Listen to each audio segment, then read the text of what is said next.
जिस टेम्परेचर में इस क्षेत्र की जनता को रहने की अभी तक आदत नहीं है। गर्मी अपनी चरम पर है, लोगों का गर्मी से बुरा हाल है। आइए जानते हैं जिला अस्पताल के वरिष्ठ चिकित्सा अधिकारी व फिजिशियन डॉक्टर इनके तिवारी से कि ऐसे में क्या खाएं, किस तरह से गर्मी में अपना बचाव करें व अपने स्वास्थ्य का ख्याल रख सके। राष्ट्रीय नजरिया की विशेष रिपोर्ट। आजकल गर्मी टेम्परेचर बहुत ज्यादा हो गया है। ग्लोबल वार्मिंग और खास करके ये जून के महीने में टेम्परेचर होता ही है, लेकिन विगत वर्षों के अपेक्षा इस बार टेम्परेचर औसतन 2 से 5 डिग्री सेल्सियस ज़्यादा रही है, जिस टेम्परेचर में इस क्षेत्र की जनता को रहने की अभी तक आदत नहीं है। इस ज़्यादा टेम्परेचर के हो जाने से हीट स्ट्रोक होने की संभावना बढ़ जाता है। अगर जो भी काम के सिलसिले में लोग बाहर निकलते हैं, उनको अत्यधिक तापमान को झेलना पड़ता है। ज़्यादा टेम्परेचर होने की वजह से हम लोग के शरीर से इलेक्ट्रोलाइट्स की कमी होने लगती है, डिहाइड्रेशन होने लगता है, और जिसके वजह से इलेक्ट्रोलाइट इम्बैलेंस होता है। इलेक्ट्रोलाइट इम्बैलेंस होने पे बहुत हद तक पहले तो थकान और क्या कहते हैं उसमें टेम्परेचर के इलेक्ट्रोलाइट इम्बैलेंस की वजह से कभी कभी ब्लड प्रेशर शूट कर जाती है, बढ़ जाती है, और बहुत ज़्यादा देर तक अगर इस कंडीशन में रहे तो फिर ब्लड प्रेशर घटने भी लगता है।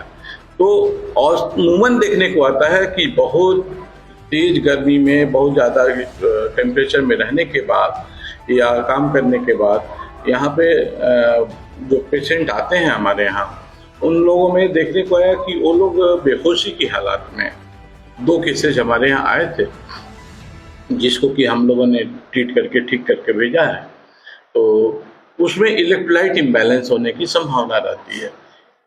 इसलिए अत्यधिक जो गर्मी का सीजन में मेरी सलाह तो यही है कि बहुत ज़रूरी हो तभी घर से निकलें, घर से खाना खा करके निकलें और थोड़ी देर रुक करके पानी पी करके निकलें।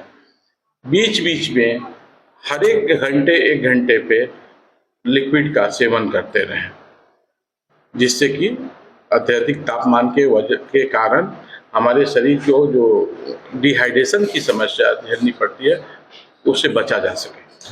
हमारे यहाँ जो ये अर्बनाइजेशंस और अत्यधिक जो विकास हुआ है, जिसके वजह से लोग सुविधा संपन्न जगह पे रहना एक तरह से कहिए कि लोगों की दिनचर्या बन गई है, आवश्यकता बन गई है।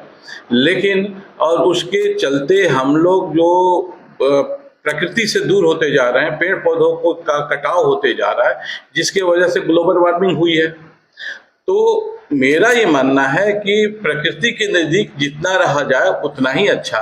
ये जो एसी है या आर्टिफिशियल जो भी साधन है, इससे दूर रहा जाए, इससे बचा जाए, जहाँ तक संभव हो वो अच्छा रहेगा। इस समय के खान पान में सादा खाना खाएं और अत्यधिक उसमें चिकनाई ना हो, तेल ना हो, और सुपाच्य भोजन हो, और हर 3 से 4 घंटे पे अनाज के रूप में कुछ न कुछ लें। जैसे बहुत गर्मी के दिनों में खाने की इच्छा भी बहुत ज़्यादा नहीं बनती है, सत्तू है हमारे यहाँ, या जूस है, या खरबूज तरबूज, इस टाइप की जो है जिसमें कि वाटर कंटेंट ज़्यादा हो, ऐसे वस्तुओं का सेवन करना चाहिए। गर्मी का ऐसा कुछ डायरेक्ट प्रभाव नहीं है, क्योंकि उसमें हीमोडायनेमिकली अनस्टेबिलिटी उनके केसेज में भी आएगी, और इस समय गर्भवती महिला का हीमोडायनेमिक अनस्टेबिलिटी हर दृष्टिकोण से उसके पेट में पल रहे बच्चे के लिए नुकसानदायक होगा। इसलिए मदर तो मानी जाती है प्रेग्नेंट लेडी कि वो 2 जान लेके घूम रही हैं, तो लिहाजा जाहिर सी बात है कि उसमें अगर इलेक्ट्रोलाइट इम्बैलेंस हो,